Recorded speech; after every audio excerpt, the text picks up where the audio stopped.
You're listening to The Flickcast, a pop culture podcast about stuff nerds love. I am Chris Ulrich, and of course, Joe Dilworth is here as always. Joe, hello, sir. Hello. How are you? Welcome. It's been Chris Ulrich all along. I'm sorry. I'm feeling a little purple magic going on. Are you? Is that what's going on with you? A little purple not magic? really. No, yeah, I think it's something I ate. I don't know. But. Yeah, you went to a restaurant. I'll have the purple magic, please. And yes. Or I've been pooping purple for. Well, that's a totally different story. But oh, hey, and you need a Scarlet Witch. Oh, Heyo. Yeah. All joking aside, not that was even joking, but no. We will talk about episode 8 of WandaVision on this episode of the Flickcast, and we'll also talk about some other stuff. But yeah. How are you? How are things?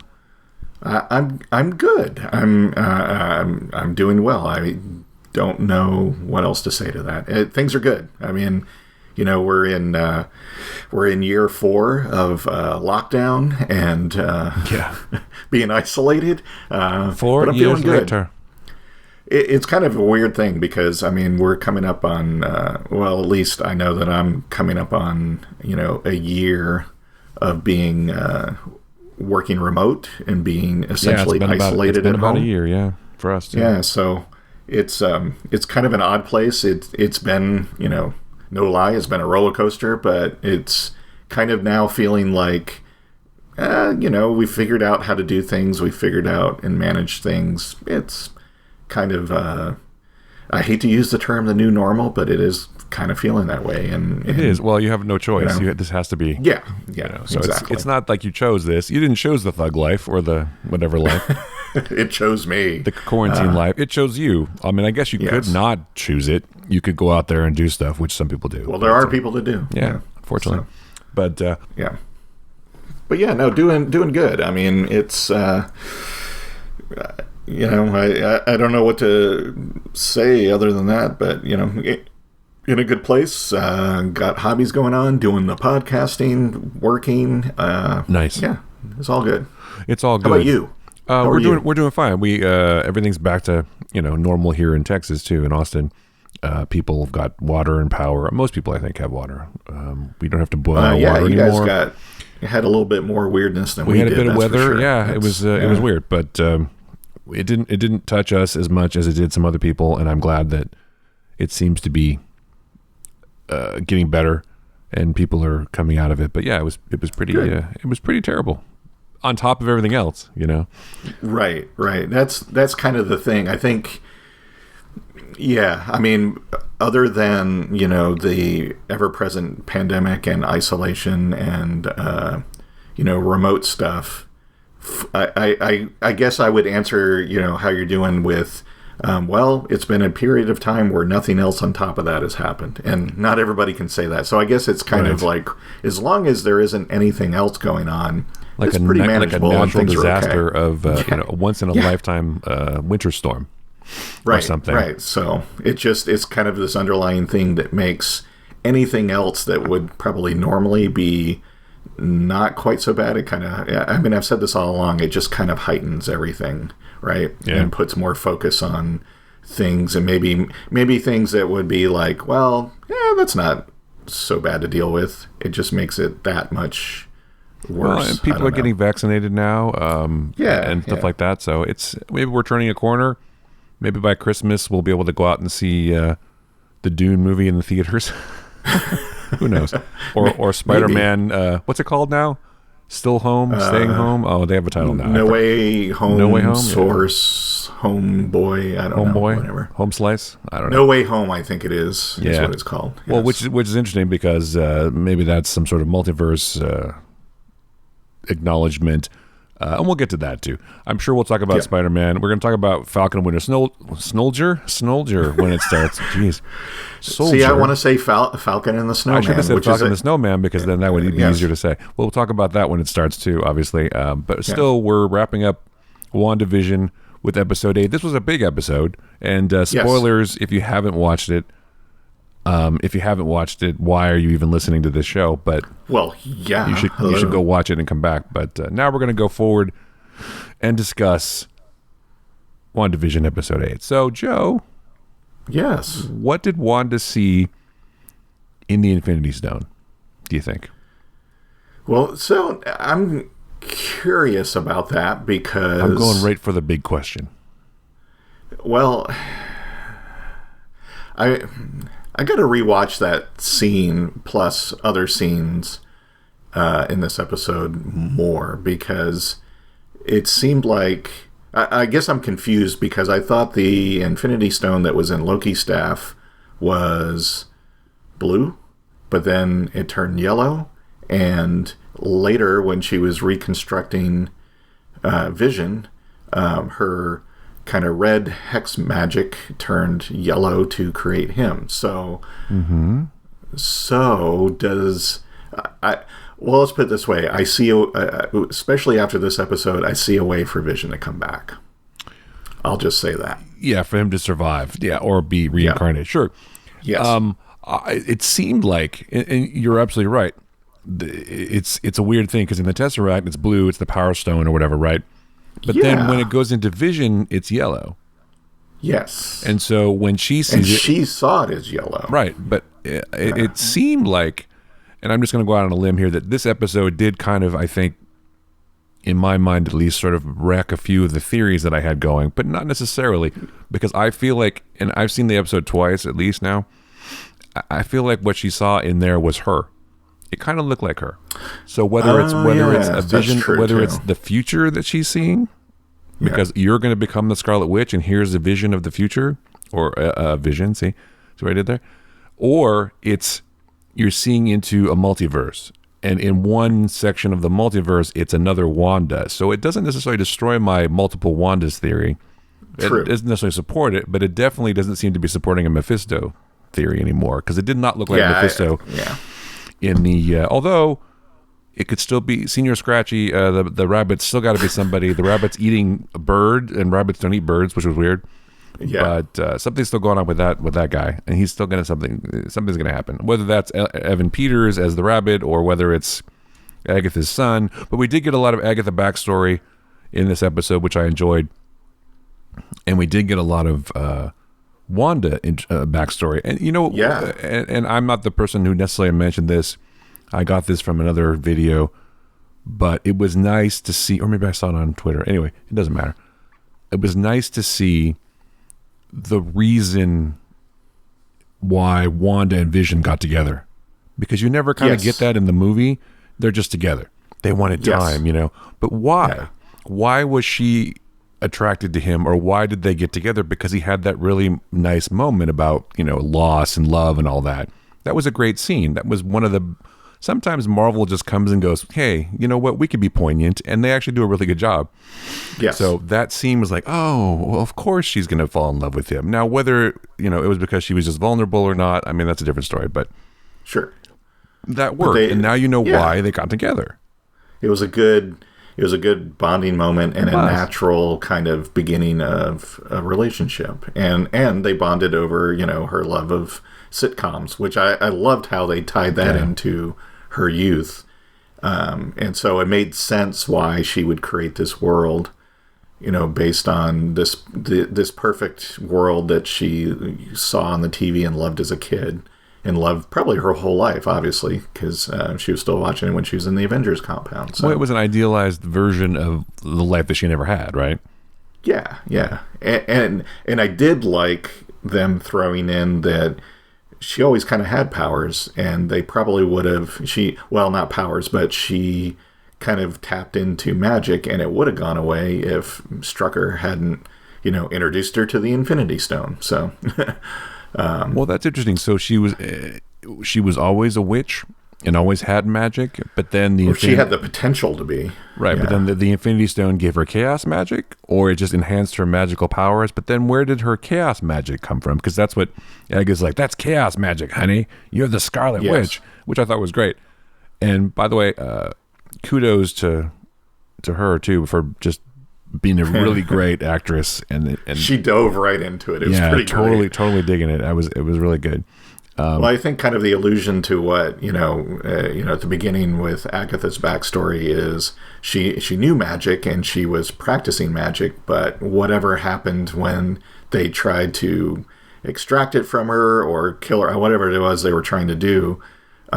Whatever moment of fear or anxiety that she had caused her to tap into the chaos magic. So I think the same thing with Wanda. She kind of was, magically adept at a young age, but didn't have anyone or didn't know what was going on, so didn't pursue it and try to work on that. So as Agatha said, it would have just gone away and she probably would have just been a normal person, except for the Infinity Stone really heightened it and brought it out of her. And that was what Strucker was trying to do, was, figure out a way to give her powers with it. Or she's a mutant. Yeah, well, that could be. I mean, it's interesting that they don't mention anything about Pietro having any kind of, tapping into, well, I guess it's not the Speed Force, it's Marvel, but tapping into any kind of,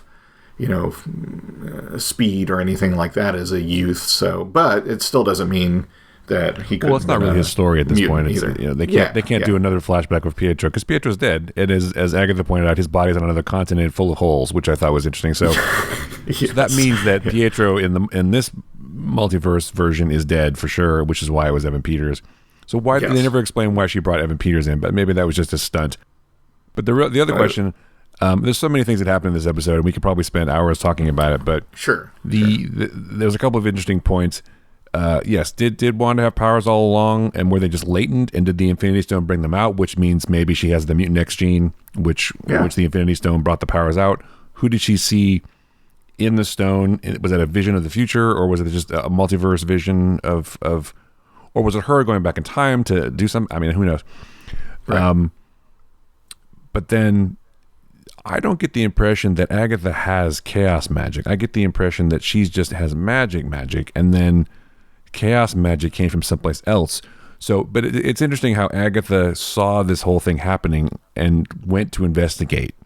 Because that actually makes more sense. She came along, and her whole motivation has been to try to find out what the source of Wanda's power is. Where did this come from? How did you do this? How are you controlling all these people? Whether she has good intentions or bad is not relevant, but she's trying to find out, how did you do it?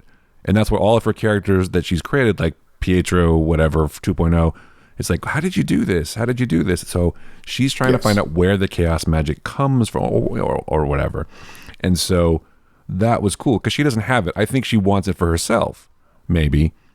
And she's willing to, torture the kids or whatever to get it. She wants to steal it, basically. Yeah. And, either, I want to find out how you tapped into this so that I can do it, or I'm just going to outright try to steal it from you and make you give it to me in some fashion or some way. Or trick you into telling me how you did it. Which is what she was trying to do, and trying to force her to reveal the secret. And I wonder if that's really all it is. I mean, I don't want to say all it is. That she came... she found that thing in the car after seeing Vision's body, which is totally different than the video, by the way, because in the video, she steals the body, if you recall. Right. So it is a doctored video. It is a doctored video, yeah. So it's him justifying something. So he is a kind of a bad guy, but whether he's a big bad guy, I don't know, but I don't think so. She does not steal Vision's body, clearly. If the flashback is reliable, which it probably is. So, I think it is. The other thing I'm curious about, too, is...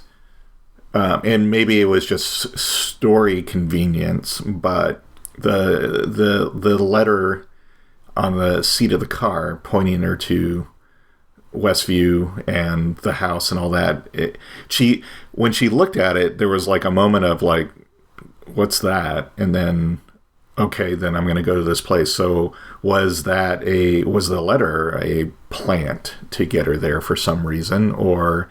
is it just, am I reading too much into that? Was it something that she had with her all along? If you're saying that there's another larger entity involved to trying to make this happen, then it was definitely a plan. It was definitely the intention of whoever is pulling the strings, if you will, to get her to snap and create this thing and figure out whether it's been Agatha all along, literally from that point. Maybe. But I don't know. I tend to think it's not. I still think there's some other creature, entity, being that's still involved, because something has to be helping Wanda or enhancing her abilities, maybe, or she's just that strong. That's possible too. So is she going to be a bad guy or not? or we don't know. But it is convenient that piece of paper was just sort of sitting there on the chair of her car, which seemed very convenient. And whether it's just a plot device or not, I don't know. Or whether it's like, oh, let's tug at the heartstrings.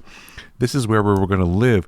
Like you said, it's almost like she'd never seen that before, and she didn't know anything about Vision's plan for having that house. So right, because they could have very easily had inserted a quick scene of, hey, here, here's a gift for you, or some dialogue or something between her and Vision where he gives her the letter, or she opens it, for the first time or something like that. But it was already opened, and it was just sitting there. But then why would it just be sitting on the seat of your car weeks later? It doesn't make any sense. So so that was kind of like, wait, something else may still be going on. And again, maybe it is cool that she drives a red car, by the way. I thought that was kind of yeah, exactly. But it's a Buick, though. That's kind of interesting. But anyway, yeah, it all seemed kind of manipulative. And then she goes to the house, and she's like, "Oh, I'm angry, and now I'm going to create an entire pocket reality because I'm angry." Right. And if that was the final trigger or whatever, but you can't necessarily understand people's grief unless you've gone through it. So she had nothing, and so she wanted something, so she created something, right? She was basically at her lowest point, and kind of based on Agatha as Agnes the whole time, and what Agatha has been saying, I don't think that Wanda necessarily intended to make this like a permanent thing. She was just like, I just want a moment with Vision and a life that I can remember as being happy and wholesome. And, maybe after a little bit, she'd been like, yeah, okay, I'm good. I'll put everything back to normal. But Agatha turned up because, she spent a lot of time as Agnes trying to deflect not only Wanda from real world stuff or outside influences, but also the players inside, making sure that they, acted their roles and stuff like that. So I think I don't think Wanda, had any ill intent. She was just, come over by grief and wanted to have this perfect world and moment. And, like you said, Agnes came in to investigate and was like, I need to keep this going to figure out what the hell's going on. How it was done, so I can steal the power. Then maybe she is the bad guy. But there's still one more episode. So that brings up another question. Is Paul Bettany just a cheeky bastard? Because maybe he is. I think so. I've always wanted to work with this character, and perhaps the character is myself. Well, he said, I've waited my whole life to work with this guy. Right. It's like, oh, I get it. Because British people and your humor. We definitely need to talk about the white elephant in the room. So the white vision in the room, yeah. Yes, that was interesting. I kind of, I don't want to say I expected that, but I kind of was like, well, I wonder if they'll do that. In the back of my mind, I've been wondering if it has been sort of leading that direction, or at least that was the team that the director was working on, and he was obviously trying to rebuild Vision or whatever. And so, White Vision, man, that's interesting. Is Vision just going to fight Vision at the end, and sparks are going to fly? I don't know. Maybe. I mean, that was kind of a cool storyline in the comics. The same thing happened where Vision didn't necessarily get destroyed, but he was, it's been a number of years since I read, but I think he was like, pretty critically injured. And, there's this, group that were like, oh, we can fix him. But what they did was disassemble him and put him back together. And for whatever reason, it bleached all the color out of him. And he was like basically just like reset to the way he was when he was first created. He had no, he was just like, Vision 1.0 all over again. And so obviously I think that's where they're heading with this Vision in it. But, he wouldn't be Jarvis. That was the difference, right? He'd be nobody. So right. But what, something we've talked about in WandaVision is, even within the confines of Westview, Vision seems to have kind of his own independent consciousness. And based on the way she created him when she created the whole Westview thing, and her magic turned into yellow, which might have maybe at the point when she first encountered the Infinity Stone, it put something in her head that is part of it, so that when she created Vision, she inadvertently kind of gave him life, as it were. So I comic books being comic books, and even though this is a TV show, I'm firmly behind whatever the Vision construct in Westview that has his consciousness is able to take over, the white Vision and become Vision again. So there's definitely a way they can bring him back, right? So I'm wondering how it's going to end. So if Photon is going to team up with old Vision to fight Wanda and new Vision, or who's going to be on Wanda's side, or a Vision and Vision going to have to fight, or I got a picture in my mind of old Vision sacrificing himself so Wanda can live, like she'll escape into the multiverse or something, or she just is tired of being an Avenger or whatever, and he'll buy her some time so she can escape and live by sacrificing himself. But then will he destroy a new Vision? I don't know. And obviously Monica Rambeau has to survive, so something will happen with her. She has to either fight with Wanda or against Wanda, but I feel like she's going to be on Wanda's side because she's basically been on Wanda's side the entire time. But not more importantly, but it also brings up the question of who is Jimmy's missing person, which we haven't talked about anymore, and why did he come to Westview in the first place? There's got to be somebody else. There's got to be a Ralph. There's got to be, because you don't allude to Ralph so much and there not be a Ralph. So I still think someone is going to be there, and it's going to be a big epic battle between Vision, Wanda, Captain Rambeau, and Agatha Harkness, and Senior Scratchy or whatever. But I definitely think Vision and White Vision will get it on battle-wise, because that makes sense now that he was just being cheeky. And I don't think we're going to see Reed Richards. I don't think we're going to see the big cameo. It's all just misdirection on Marvel's part for the most part, probably. I still think we're going to get like a post-credit scene after the last episode, and we will get Cumberbatch, because here's what I think is going to happen. And just because, a lifelong comic book fan, and I'm probably totally wrong because I've been wrong about everything else. No, but not everything. I think somehow between the combination of Photon and the Vision constructs consciousness and White Vision, that something will happen and we'll get Vision back, or at least the potential for him back, like some kind of cliffhanger. It's like, well, is he alive or dead? I don't know. We got to monitor him. But I think I don't think Wanda's going to go evil, and I think that's probably pretty apparent at this point. But I think after everything's resolved, the last tag, the last sting, as you were, the last teaser is going to be Doctor Strange showing up saying, hey, whatever you guys did here has opened up a bunch of chaos magic has returned or something. I thought that was gone when Dormammu left or something like that. It's returned and it's opened up holes in the multiverse, and I need your help fixing this. And that is the lead into Doctor Strange. Maybe. I don't think it's overstating to say the fate of the universe is at stake. Yeah. Yeah, exactly. I don't think it's overstating that the fate of the multiverse is at stake. Right. So. Yeah, man. You might be right. So Wanda goes off. But yeah, you might be right, because you'll get Vision back, but it'll be like a blank slate Vision who's got to go off and discover himself. He doesn't remember his life with Wanda. He doesn't remember anything. And so she'll have to lose him again, which I think is the potential for pushing her finally all the way over the edge. Maybe she even has to kill him again. No, I don't think she's going to go evil. Because I don't know, man. She's already none of this she's doing is from evil intent. It's from grief, and I think this whole thing has been kind of her, it'll be Agatha trying to egg her on, and she'll be like, hey, here's the thing you didn't realize is you keeping this going is let me work through all this, and now I'm going to kick your ass. Oh, that's interesting. So it's all been therapy. Yeah. One big therapy session. Yeah, unintentionally, because I don't see any signs of her going evil at this point, especially now that we've seen what happened, because she didn't go nuts and try to take Vision's body. She didn't, didn't like destroy the base. She was just like, you guys are messed up, I'm leaving. Yeah. And so I don't see her going evil at this point.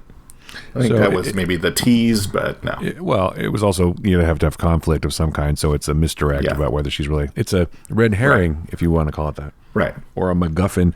Yeah, but there definitely will be some. There'll definitely be some fighting, because Agatha's not going to go down without a fight. Not that she's going to go down anyway, but she'll probably escape. Maybe she'll be she'll team up with whoever, with Mordo or somebody, and they'll just. I mean, who knows? But maybe that's it. Yeah. That could be. I mean, I still think there's a chance that Mordo might show up too. But Mordo shows up at the end and recruits Agatha Harkness, who secretly survived, and so I need your help to destroy all the sorcerers. Yeah. So maybe in the Doctor Strange movie, he Strange figures out their connection and goes to Wanda and like, hey, I'm going to need your help. I know I'm an arrogant bastard, but I can't do this on my own. And I kind of feel about chaos magic. I also kind of feel like Strange's magic and Agatha's magic are kind of the same place, from the same place. Yeah, that's my feeling too. They kind of feel like they're the same, which is interesting because also, if you think about it, most of Strange's magic is yellow.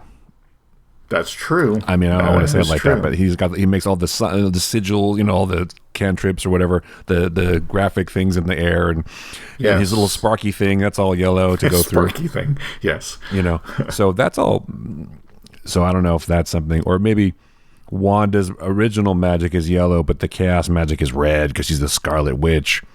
Right. So maybe her real magic is yellow, but then the red stuff is what's interfering with it or something, or making it more poignant or more pointed or more powerful, whatever. Yeah, because in the comics, she, wields chaos magic. And so maybe it's like one of those, obviously in the, 400 years or whatever that Agatha's been around, she's not been able to harness or tap into chaos magic, although she knew about it. And maybe she knew about it from the Darkhold book. Well, you're a myth. You're the Scarlet Witch.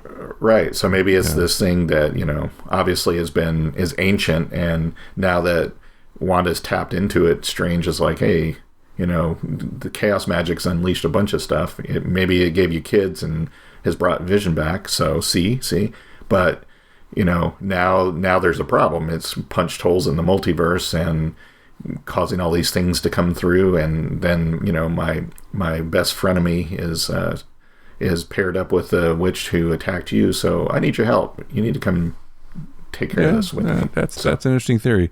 That's an interesting theory. I still, the one lingering question I have though is, it's her abilities are different. Where did the chaos magic come from? Was it always in her, or was it given to her? Because that's the way it is in the comics, right? She gets it from somebody else. So who is that person? And are they going to show up in the finale? Maybe. Yeah. Maybe finally Agatha will, because Wanda still hasn't really answered the question of how did you do this? She still hasn't answered the question. So, yes, it shows her doing it, but it doesn't show how she got the ability to do it. If it was already inside of her the whole time, or if she's just like this Nexus Omega level mutant or whatever. Right. Who knows? So I still think there's more to the story. Obviously, there's more to the story because there's a whole other episode. We have a whole another 45 minutes of story, or an hour or more, hopefully. Yeah. So yeah, I'm going to be sad when it's over because it's been really fun to try to figure it out and talk about it. Yeah, it's been a great show. It's been a great show. I don't know that Falcon and Winter Soldier is going to be able to. It's a tough act to follow, I mean, I like. We'll see. I mean, I like those characters. I mean, I like Bucky for sure. Winter Soldier is an interesting cat. Yeah. So some of the interplay that they've had between those two characters in the trailer so far is looks pretty fun. Yeah, and I mean that kind of continues from the movies too. It does, and there's a couple of points in Civil War and also in Winter Soldier where they're like, he's like, I hate you, or they're sitting in the back of the car and they're just nodding when Cap finally gets a kiss from a girl after 50 years. Yeah. And so, I mean, it's just, they have a good chemistry together. So I'm looking forward to that show and all the shows that are coming afterwards, and eventually, going back to the movies and watching I did Black Widow or something. I did find it interesting Kevin Feige Feige. The recent whatever, I don't know what it was for. Some big interview he did recently. I don't have a good memory, but I did like the fact that he pointed out that essentially all of the Disney Plus shows they're doing that are Marvel related, they basically have the budget for 6 hours. They give enough money to shoot 6 hours. Now it doesn't necessarily mean it's going to be 6 episodes like in the case of WandaVision, because the early episodes were like 25-30 minutes. They're like, so it could be, we have enough for 6 hours of story, whether that equates to 6 episodes like Falcon and the Snowman, or 9 episodes of varying lengths with WandaVision. So that was kind of intriguing. You got to think of something like Falcon and Winter Soldier is far more expensive because of all the action. I mean, you got guys jumping out of planes and shit. I mean, WandaVision is 2 characters on a set for a lot of it. It's pretty special effects heavy, though. Yeah, but not, once you build the set is the set, and you just redress it and do this. And there are visual effects, sure, but there's not a lot of big budget action in it. Right. Which is what costs money. So planes and trains and automobiles, that all costs money. People jumping out of planes and fighting fighter jets with missiles and what's our plan? Oh, no plan. Okay. So that kind of thing. That's expensive. Big budget action. Yeah. And that's what you expect from a Falcon and Winter Soldier show. Yes. And also, you have to think that they're trying to sort of replicate the action from the movies. And with WandaVision, they had really had no precedent for anything in a way. It didn't have to be that kind of show. It was a sitcom. And so the idea that it fit together, it made sense from a budget standpoint, I'm sure, to start with something like this too. So I imagine it'll get expensive at the end because there'll probably be a lot of battles. It's going to be like 40 minutes of fight. I'm excited. That's all it's going to be. Yeah.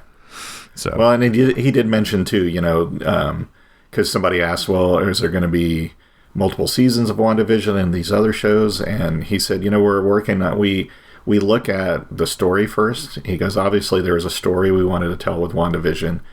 It's going to have repercussions into Doctor Strange 2.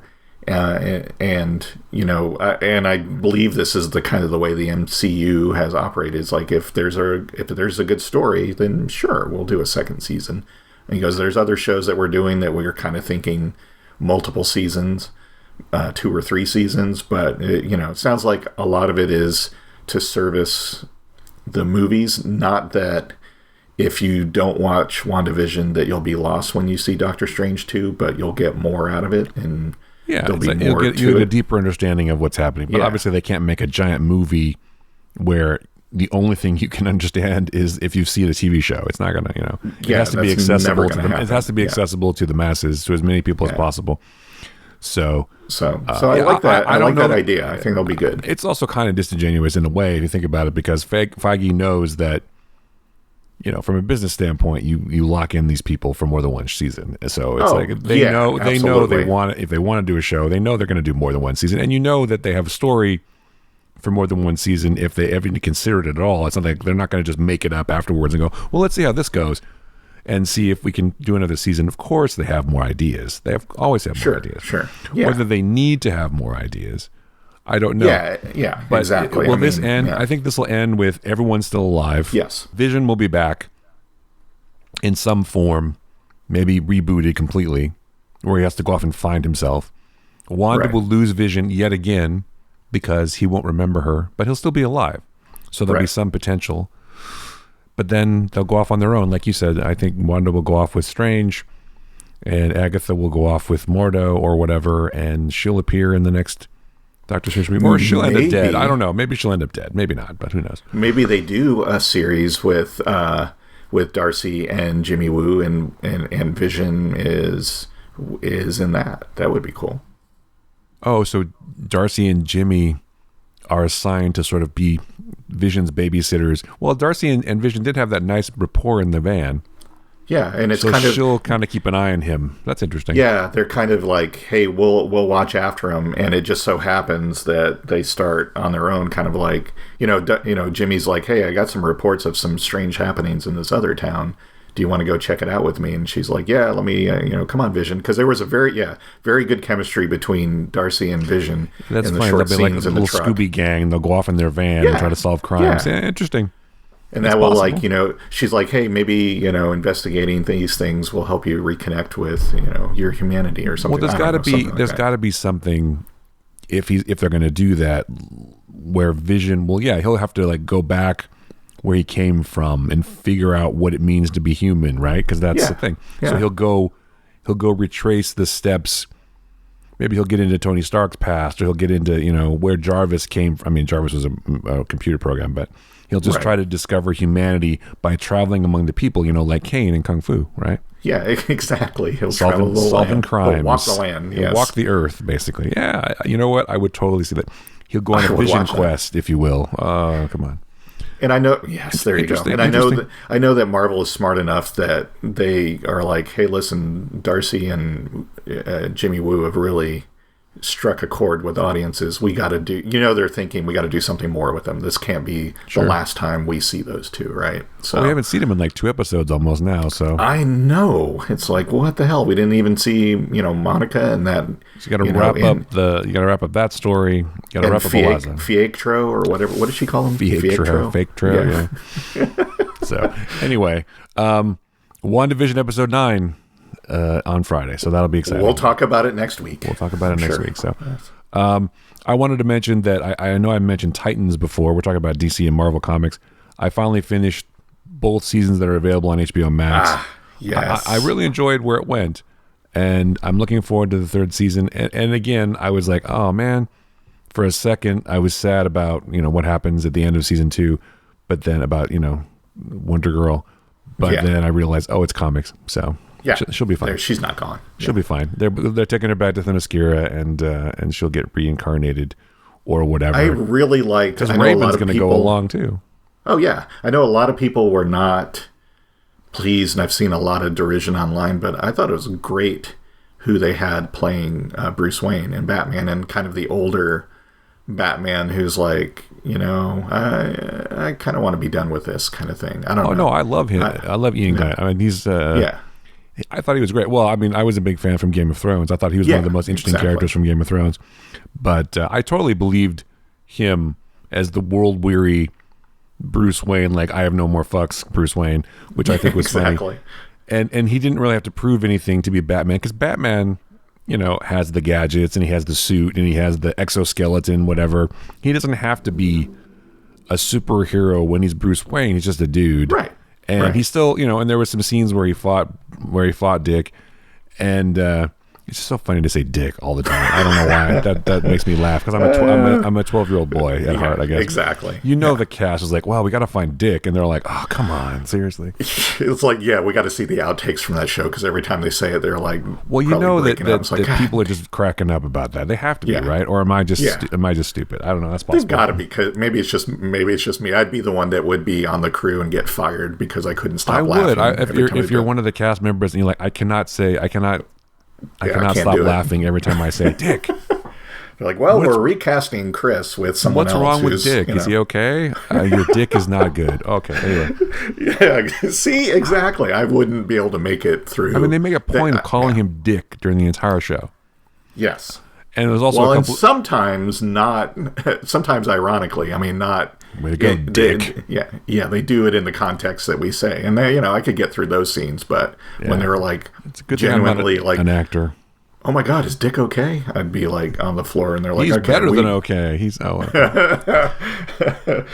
man, yeah. Well, I'm a child, but I feel like, and here's the thing: I thought there was something weird, not weird, but as knowing how TV and story and everything works, like I do, there was something weird to me about kind of the end of the first season, and in the second season, I felt like something was going on there. And then after that, I was like, well, I wonder if it was. And I read some stuff about it later. Yes, exactly. And it made sense that they, you can tell that it was kind of awkwardly put together. And there's that. It's funny when they talk about it. It's like there's a couple of points in the second season where they reference things that happened in the end of the first season, which don't exist anymore. So, right. Yeah, that was kind of weird. It was kind of weird, but. Yeah, I mean, I understand it, but maybe there was some other things they weren't satisfied with. Like I was looking forward to seeing, and this is kind of spoilers for Titans, but I was looking forward to seeing Trigon as a much more menacing kind of thing, and he was cool looking, but he wasn't as cool looking as I was hoping for, and that kind of got resolved quickly. I felt like. And then they moved on to Deathstroke and Blackfire. And then the season kind of took off. I really thought Deathstroke was great. I thought S.M. Morales did a great job. Oh, yeah. He was fantastic. As Deathstroke. Yeah. And it just got a lot better. Again, they kind of made a course correction, and Dick came around. And Dick rose to the occasion. He rose to the occasion. Yeah, he sure did. And they finally we wouldn't be able to handle it. And they finally got the Titans together, which is the way it should have been. And that's also one of the complaints that people are like, oh, they didn't spend enough time building the team in the first season, whatever. And I was like, well, they're not supposed to. It takes time. The whole show is like, how does the Titans get together? How do the Titans get together? I mean, yeah, there were Titans before, but that failed. Yes. Mostly because Dick wasn't ready. But now that Dick is ready. Yeah. And let go of the past and not worried about being Robin. Now that he's Nightwing, it's okay. He can handle it. He's ready to, like you said, rise to the occasion and be the leader that everyone needs him to be. Well, and, you know, everyone else had to come around, too, so that the team as a whole could handle their dick. Especially Hawk. He's kind of an ass. He's kind of a dick, too. You missed my joke there, anyway. What? Tell me again. The team had to come around so that they would be able to handle their dick, you know. So. Oh, boy. Yeah, this is going to be bad. We should stop now. Some of the team does not have dicks. I'm just saying. True. I did find it. There's nothing wrong with that. You don't have to have a dick to exactly. be a part of the Titans. That's not required. But I did find some of they made some bold decisions on the show, like, for instance, having Aqualad being murdered in the past. Spoilers. And that was interesting, you know. No one likes Aqualad. I think it's universally accepted that no one likes Aqualad. Well, maybe that's true. He's also a real dick in the Teen Titans Go show, too. Yes. Although he's voiced by Will Wheaton, so you can't be too mad at him. But that's true. But so, yeah, no, I thought it was really well done, especially being a fan of the characters and the team for, you know, a number of years. I really liked it. I'm normally against, you know, making them more gritty and realistic, but I think it worked really well in this. So, are you one of those people who did not like Nolan's Batman? Because no, actually, I did like Nolan's Batman, and he didn't have to be so gritty. It didn't have to be so, you know, like Superman, Man of Steel didn't have to be so real. It's like, I understand that. Well, I like Man of Steel. Me too. The thing I liked about, and I'll digress for just a second, the thing I really, really liked about Nolan's Batman trilogy was the concept of Batman going, I want to make this city and make the world a place where I don't have to exist. And I don't really want to do this. Because, you know, all of the portrayals since Dark Knight Returns back in the 80s have all been, you know, Bruce Wayne's the disguise and Batman is who he really is, and he really likes what he does, and nobody else can do it. And the fact from the second movie on, he was like, I don't want to do this. I want to have a normal life. I want to get back to where I was, you know. I guess he wasn't there, but, you know, I want to have a normal life. I want that. I want a wife. I want a family and all this stuff. So I'm going to make the city a place where I don't have to exist anymore. Or, you know, in the case of the third movie, find someone that is, you know, trustworthy enough to take up the mantle so I don't have to do this anymore. Right, that's what I really liked about that. Yeah, Batman is just a symbol. Yeah. So. That's what I thought was really cool, was he wasn't this, you know, obsessive guy that I just want to get beat up all the time. You know, it's like, no, what's the saying? If you do this long enough, you become the monster or something. It's like, right. Well, that's the vibe that I got from Titans, which I appreciated. That was Dick's problem.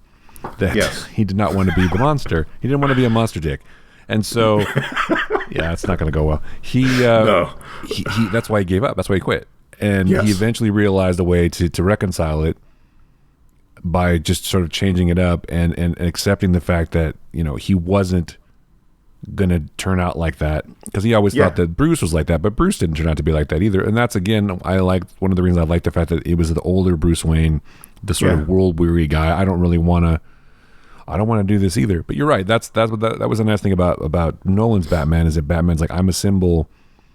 I don't have to do this. I want to have a life. I'm going to go live with Catwoman, and then Robin is going to take over and be the new Batman. So yeah, it was good, but it was gritty. And there, you know, this Titans show is the most violent show. I mean, it's even more violent than the movies.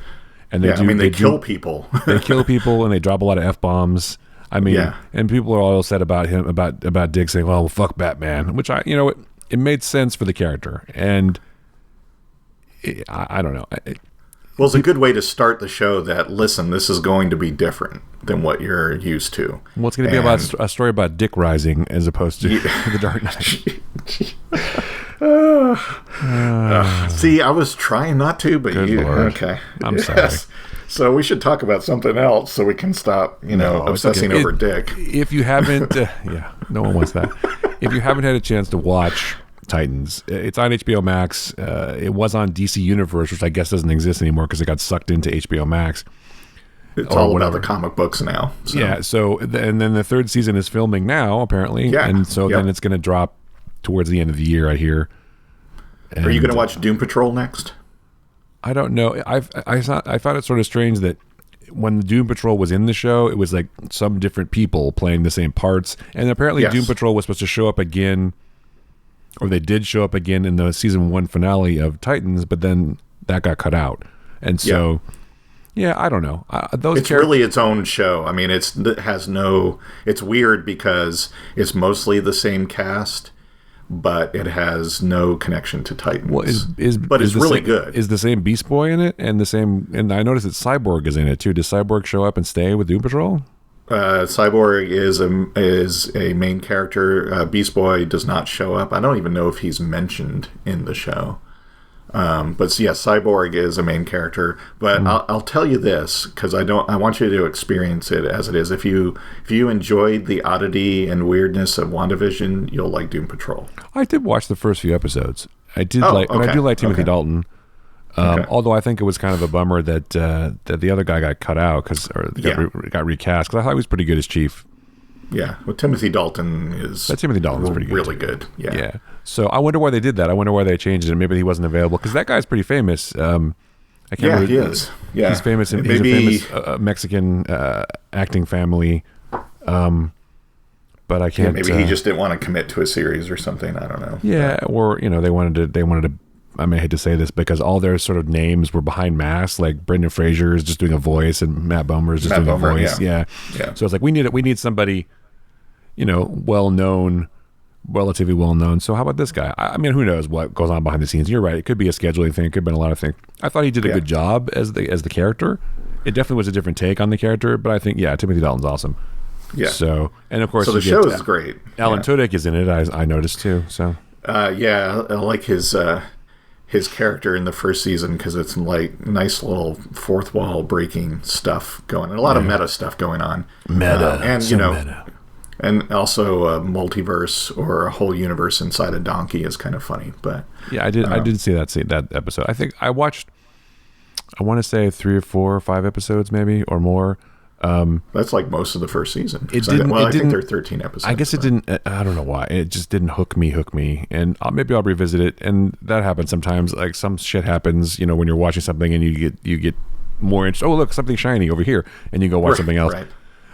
So maybe I'll go back to it, which is also, what happens with a lot of shows. I just don't go back to them for a while, and then when I do, I'm like, oh, why did I wait? Yeah, so exactly. I'll try to do that. Did you watch? And I should have asked you this before when we were doing the pre-show. Did you watch the new Superman show? I did. Okay. Good. We can talk about it for a minute then. Yeah. So, Superman and Lois. Yes. Also the same characters from other CW shows like the Arrowverse crossover and whatever. Same guy playing Superman. Same woman playing Lois Lane, who also was in Grimm. Indeed. Yes. I'm already hooked in because.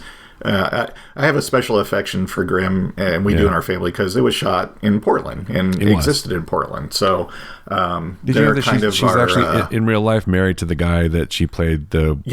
So that's kind of cool too. They ended up getting married, and they both have shows that shoot in Vancouver. So they bought a house in Bellingham, Washington, just across the border. Bellingham. So they're still kind of local to us in the Pacific Northwest. So I know Bellingham well, actually. I've been there many times. Oh, good. Yeah. So I was already on board when they were going to get their own show. So good because of her, basically. I don't know what it is. I felt like when I watched Grimm, she was not my least favorite character, but she was not my favorite character. And in this, I think she does a much better job.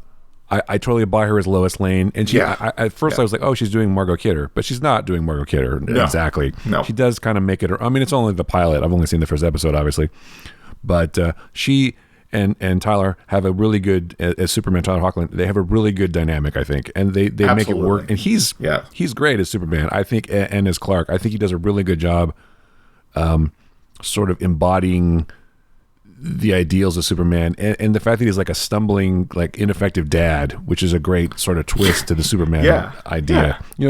People who like Superman are going to love this idea, or they're not going to love it.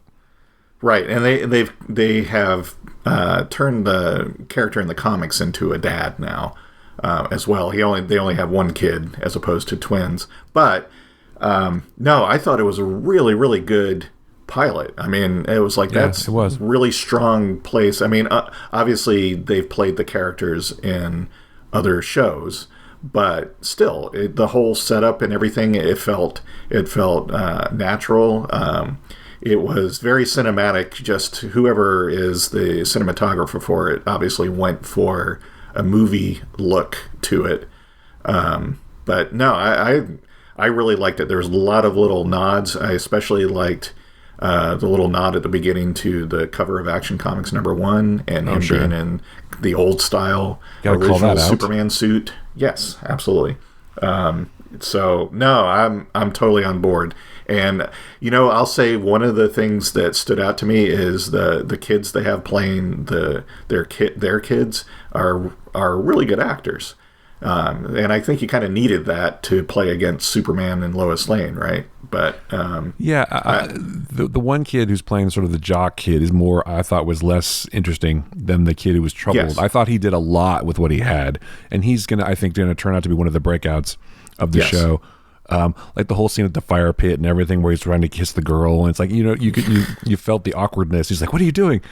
Or whatever. No, I don't want to spoil the show, but I enjoyed it way more than I thought I was going to, because I was like, "Oh, another Superman show? I've kind of seen this." It's like, okay, right. But they twisted not in a way you haven't. Yeah, which I appreciate. And again, I think that either you're going to be into it, or if you're like a fanatical Superman fanboy or whatever, you're not like, "Oh, this is stupid. I don't like this. Why is he?"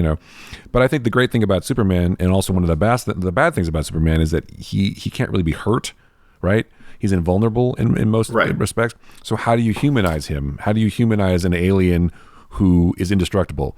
You make him a father and make him suck at it, kind of like be an absentee dad. Exactly. I mean, it's like, that makes him human. People can relate to that. Like she even says in the show, it's like, that's being human. That's family. That's family's fucked up, basically.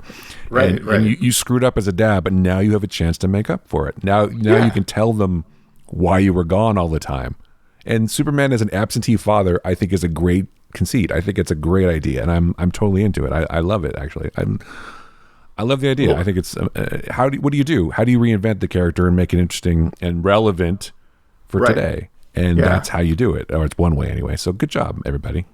Well, yeah, like you said, you obviously physically can't make him vulnerable unless you have some convoluted thing that depowers him or something like that. So how do you create drama with a character? You make him emotionally vulnerable by being, like you said, an absentee dad. Although I did like that, like right off the bat at the end of the first one, it's like he gets stabbed with kryptonite. It's like, okay, so, spoilers, but it's like, this isn't necessarily going to be him, moving planets every episode. There is someone out there that knows his direct vulnerabilities and is willing to exploit it. And not just someone. Well, I'm very interested to see who the character is, because the Arrowverse already has a Lex Luthor in John Cryer, and that's obviously not John Cryer. No, clearly not John Cryer. So it's,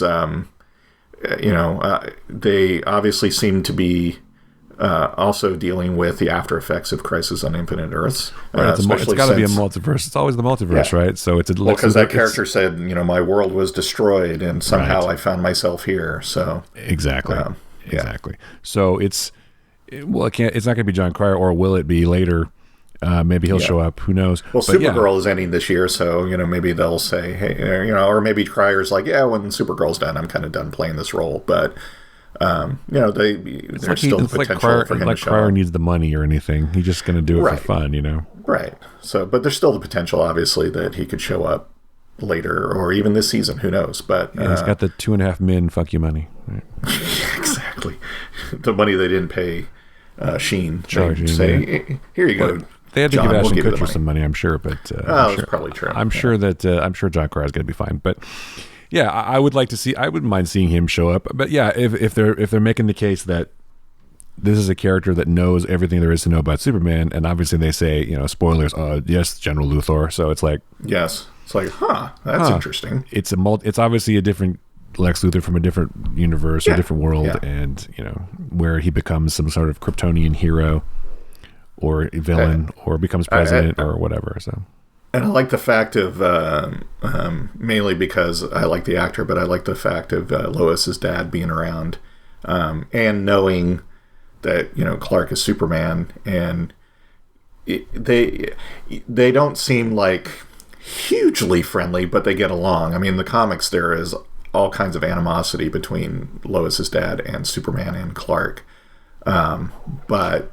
yeah. He seems to be the pragmatic one, because like he tells Lois, he's like, I warned you. Yeah, you shouldn't have married a superhero. Yeah, he's Superman first, and then, Yeah, but he doesn't mind exploiting him and having him help out, and, it seems to be genuinely thankful and okay, but you kind of get the impression maybe he's still somewhat tolerating Superman because he's married to his daughter, right? So, he's a useful tool to have. Yeah, right? Everyone so that'd be a good dynamic to see play out. Everyone wants a Superman in their midst, in their arsenal of democracy, as it were. So, I mean, I think the other thing he's worried about probably is at one point Superman's going to have to choose, and maybe he's going to choose family over the world. Superman, it's like, how selfish is he? I mean, he's still he may be an alien with powers, but he still grew up with humans, right? Right. So emotionally, he's still kind of like a human, and so. He may be invulnerable and super powerful and everything, but he can still be selfish. He has the potential to do all that stuff. And obviously he has the potential of human weakness because of what happened. I mean, he was an absentee father. He was not as emotionally available to Lois. I mean, and that's why Lois is a perfect wife for Superman in a way, because she's gone all the time too.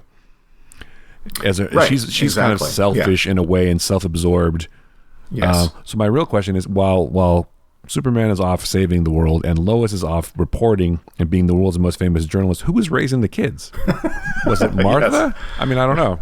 Oh, maybe. Yeah, I think I wanted to mention really quick what you just said, I think is going to play a part, because they made a point of showing us the scene where he's, helping out General Lane and heard his mom call for him to come home at the same time, and he didn't do that, and she ended up dying. I mean, it's not anything he could have done to save her, but no, it was her time. He missed out saying goodbye to mom because he chose to be Superman instead of going home to mom. So yeah, I think that's probably going to be a right. And will he continue to make that decision? Will he continue to put the needs of his family over or subjugated or whatever second? Right. That's what I'm trying to say. Yes. To the needs of being Superman, and that's.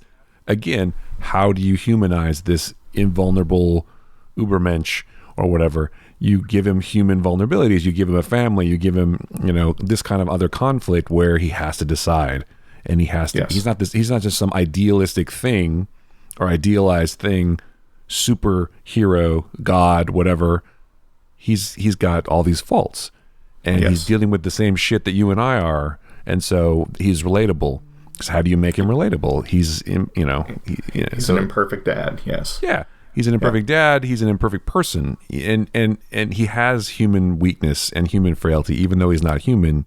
Yeah. Because he lived with humans for his entire life, and it's nature versus nurture, right? It's like you may be genetically superior, but emotionally you're just fucked up like everybody else. Yeah. Yeah. And that's a great thing, I think, to make Superman interesting. And I've always wondered. It's got to be a challenge how to make Superman interesting. And exactly. He's got kryptonite, and everyone's got kryptonite, and everyone seems to have it. And so that's a vulnerability, sure, and that's what I always liked about Christopher Reeve's portrayal of Superman too, is that you could see that he was super powerful, but he was like, oh, I love my mom and dad, and with all these powers, I couldn't even save him, Right. Exactly. So it still was devastating, and he lived with that his entire life. And now Superman, Clark Kent, has lost both parents. Yes. And we're going to have to deal with that too. He's going to have to deal with that.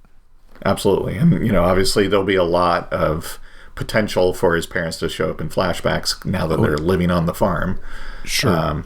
But I thought it was a really strong pilot, and I'm on board and excited to see where the show goes from here. It's definitely made by people who understand the character, I think.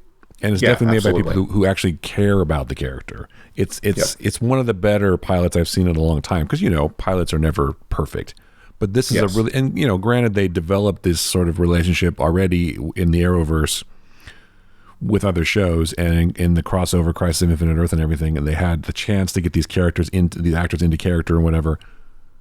But that's different than making your own show. Yes. So they did a good job, and I will definitely watch. And I will be the first to admit, I'm like, oh, another Superman show. Like I said, I'm like, whatever. But I said, what, I'm going to watch it, and I'm glad I did, and you should watch it too. Heels of that. Yes, they've it's just been announced that J.J. Abrams is rebooting Superman in film for Warner Brothers, and I'm like, yes, we have a Superman. Why do we need to reboot it again? So I'm cautiously optimistic because of the writer, and I'm not going to try to say his name because I know I'm going to butcher it, and because I'm terrible at names. It's like Tanishi Coates. Yeah. I apologize. I'm not an asshole, I promise. I just am terrible with names.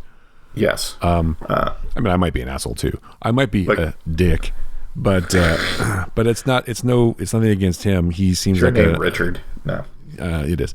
So yeah, and that's the thing that people are like, kind of people were upset about. It's like J.J. Abrams is just producing the movie. He's not writing it. He's not, Yes. And that doesn't mean that Henry Cavill can't play Superman either. Well, that's true. And Coates had wrote some really fantastic Black Panther comics. Yeah. So he's definitely, and I'm assuming maybe that's wrong for me, but I'm pretty sure. But he's an exceptional writer. So I'm excited to see what script they come up with. I am like, it better. I don't want it to be another origin movie for Superman, and I don't see, unless it's going to be like very early in his. Even then, though, I don't see the need to pick another Superman. It's like, just put Henry Cavill in it. So Henry Cavill's got a contract; they can still use him, and I think he's a good Superman. Yeah. But if they're really trying to distance themselves from Zack Snyder and the whole Snyderverse, then they gotta recast, right? I mean, true. And there's kind of the hope that some people have that's like maybe they'll go with an African American Superman this time, which would be pretty awesome. Yeah, I don't know. I would like to see some diversity, but the truth is that a line too far. No, not for me at all. Okay, but it's a line too far for the audience, though. I mean, is you think that would just be like. I don't know, man. Too divergent from the source material. I just see it being a gigantic controversy because there's enough people out there that are assholes. Idiots. Let's be honest. Yeah. Who would be angry about this and be very vocal and very, let's be honest, racist about it. And I don't know that Warner Brothers has the balls to go forward with it still because they're worried about. They're worried about the money. They're worried about, we can have a black president, but we can't have a black Superman. I mean, we can't even have a black James Bond. It's like, it's a problem for a lot of people, and I don't know that we're still, as a country, ready to accept that. Yeah. I mean, we have a black vice president, a woman of color vice president, and yes, and people hate that too. Yeah, and she probably gets threats. I don't know that it's going to happen. And I like Henry Cavill, and there's no reason not to use him again. But if, let's just say for the sake of argument, if it were going to be a Superman of color, who would you pick? Would you pick somebody in particular? The easy thing would be to go, Idris Elba, but I think he's too old for it, especially if they start with an origin or something like that. It doesn't have to be Michael B. Jordan, though, honestly. Michael B. Jordan would be pretty awesome, though. He would be. I mean, I think he would be great. I think he could do it. And I would watch a Michael B. Jordan Superman movie. I mean, I'd watch a Superman movie anyway because I go to the movies. But yes. you mentioned Black Panther, and I thought that he was outstanding. As great as Chadwick Boseman was as Black Panther, the villain makes a big difference in the movies, in the story. And as Killmonger, he was excellent. And I would really like to see him come back again. And maybe he will. In the Black Panther sequel, which will inevitably happen. But I think he'd be an exceptional Superman too. I think he has. If you've ever seen any of his other movies, he has the vulnerability and obviously the physicality to play the part. Yeah. I don't know. I'd watch that. Yeah. Yeah. So, yes. And as much as I like Idris, I just don't. I think you're right. I think you wouldn't want to start off your potential franchise with a Superman of that age. Or what about Donald Glover? Boy, that shut you I don't know. I think the acting he can handle, but I don't know. I don't see him. He doesn't take up as much space, if you know what I mean. He's not as larger than life as Superman is. Yeah, Christopher Reeve wasn't when he took the role. He got there though. But he was tall. Oh, that's true. And he was able to project. I don't know. I don't see that as much as Michael B. Jordan. Michael B. Jordan would be pretty fantastic. I would absolutely watch that. I would too. And I think other people would too. And I think that if you're going to do it, then it kind of has to be somebody like that who's already established and already sort of, and I don't want to use the word acceptable, but kind of like that. Well, kind of my thing too, and I held this for the Superman and Lois show, is especially in the movies, if you're gonna reboot it and you're gonna go away from what's been established with Zack Snyder's movies, you got to do something different with it, right? I don't want to see just like a movie that's like, well, that's pretty much what Christopher Reeve's Superman movie was, or well, that's just Man of Steel but with a different dude.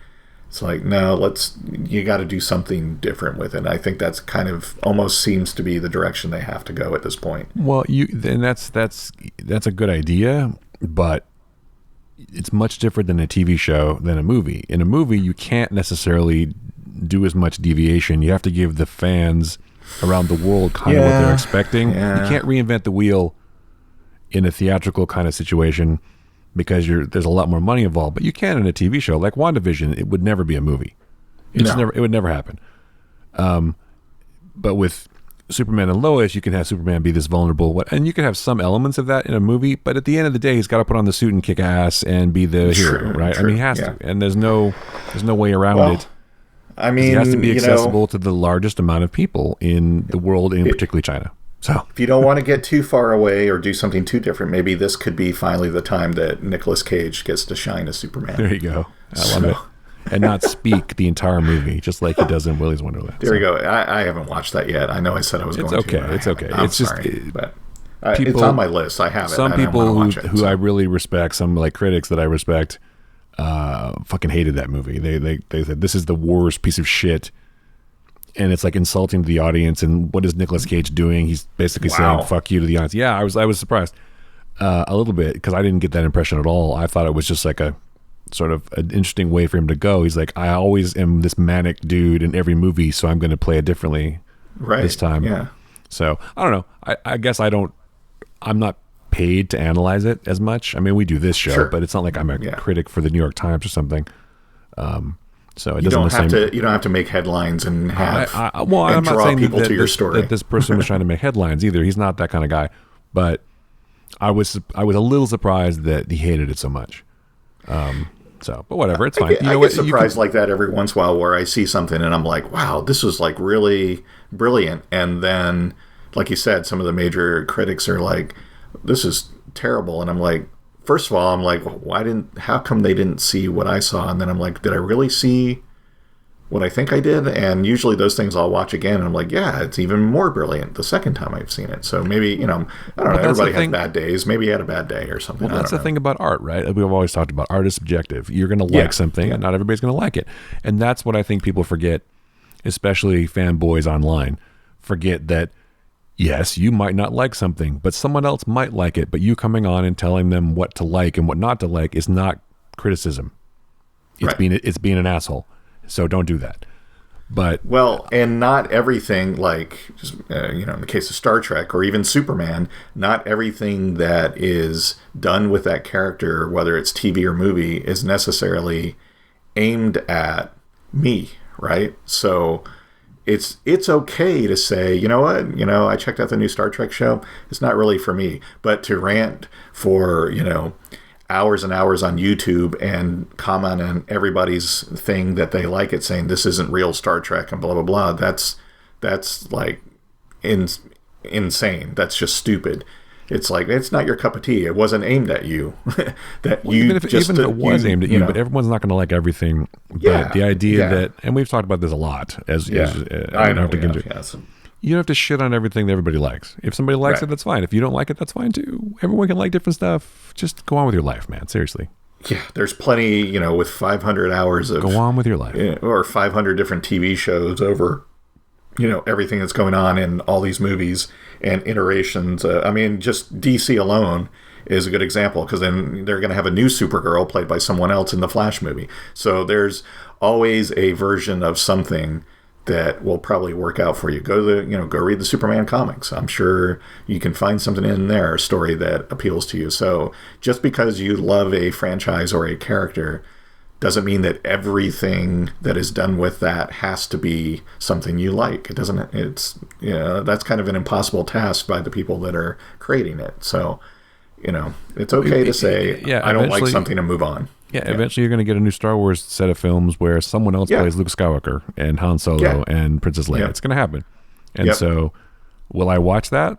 Yeah. Will I think this is my Star Wars? No, because it's not. It wasn't. No. I watched the original. And so that's always there for me anytime I want to watch it. Will I talk shit about everyone who likes the new Star Wars? No, of course not. Yeah. Because I'm a mature adult who makes dick jokes. Yes, damn exactly. So damn it. I'm not. You know what? I'm not angry. I'm not angry about everything, and I'm not a marginalized person who thinks that everyone's against me. I don't. I don't think all women hate me or whatever the profile of these people is. And there was plenty of Marvel shows that aired that I never watched. Runaways, Cloak and Dagger. I looked at the previews. I'm like, it's not for me. Am I going to then watch it and then go, this isn't the characters from the comics? No, because I'm, again, like you said, an adult. I'm just like, that's obviously targeted to a different demographic than me, and it's not really something I'm interested in. I tried to watch Cloak and Dagger. I didn't get into it, so. Yeah, I actually watched the first episode, and I was like, it's not for me. I didn't rant about it, and this is the first time I've even said I even watched it, but it's just like, it wasn't for me. There's plenty of other Marvel characters or plenty of other shows and movies out there that I'm like, okay, what's next? Well, that looks interesting. I'll stick with that. So it's like, you don't like The Walking Dead.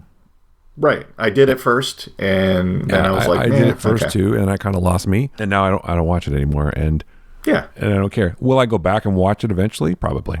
I'll probably go and see how they finish it all off, because I know it's going to end at some point. Daryl is going to be basically the only person left alive, which is fine, because I thought he was a great character. Not in the comics, though, oddly enough, but that's fine. But people just took to his character. They really enjoyed it. He and Rick will end up together like in some sort of bromance at the end, probably, because Rick comes back at some point. I'm sure, but again, it was like, I'm not enjoying this anymore. I'm going to stop watching it, and there's always a new show, plenty of new shows. There's always shows currently running that I like. It's there's just too much to enjoy to waste time trying to find a way to rant about something you don't like, or even continuing to watch it. It's like, it's okay to stop watching something. It's okay to never watch something. Right. That's fine. Walking Dead just got to be too much of a chore. It's like, more suffering, more. And they did some things that really bother me, like the showrunners and the writers. They just did like this whole thing with the characters, whether he's going to die or not, who's going to die, who's Negan going to kill. Well, that's what it all became about. Is like, what character is going to die next? Yeah, when they had Glenn under the fucking dumpster, and it's like, come on, dude, no. And that I got to be honest, that kind of threw me off. Yeah, and I kind of started being less interested, because it seemed like the conflicts were just sort of being recycled over and over again. And and that's the problem with the show, that exceeds expectations as far as popularity. It's like, we have a show about people surviving a zombie apocalypse. How many seasons can we really do realistically? You got a few, but eventually it's like now we have to have them stay at this place for budget reasons too. We have to have them live in houses that look almost like regular houses. And, then someone comes to try to destroy the wall, and then it's like this. It's like, now we got to have a fight. Now we have another fight with these new people. And it's like, oh, more of the same shit. Not to be that guy, but... I'm not trying to rag on it. You love it. Well, no, love it. I'm saying the comic series, the comic books have very rich characters, very rich stories, and it felt like, to me, the stuff they were pulling from the comics was just watered down, and it became like, oh... yes, this is the next storyline in the comic. We have to do this, but we're basically using it as a reason to get from a point A character death to point B character death, and it really just kind of lost. I don't know. I don't know what it was about it. The comic book, because they're actually republishing the comic book as a deluxe edition in color. And touched up art and all that, and I'm rereading it. I'm like, this reads so much better in the comic than what was portrayed in the series. It just lost something in translation, and for whatever reason, there is a large number of people it caught on with, and it continued. I still maintain that the first season of 6 episodes was amazing, and I think they lost something when Darabont left. But Darabont, whatever. Yeah, they struggled. They definitely struggled. But I think it's like the thing with any show, it's like, oh my God, now we're successful. How do we stretch this out? Right. For as long as possible to keep riding this wave. I think there's some aspects of that. Creatively speaking, it's like, I'm out of stories on season 2, but now we have to figure out a way to make this happen and keep it going. And I think the actors start to get burned out. I mean, even Rick Grimes, the guy who plays Rick Grimes, I mean, he's like, you know what, I gotta get out of the show, man. Well, I think it's ending soon, isn't it? I mean, I think the next season going to be the last one. This is the end finally, and good for them. And now there'll be the Daryl and what's her face spinoff show. Where Daryl and Carol on a bike. The Daryl and Carol show. They'll make a sitcom out of zombies. Why not? Yeah, why not? Good for Norman Reedus. Like, good for that guy. So I mean, and the woman who plays Carol, whose name totally escapes me, but good for her too. Yeah.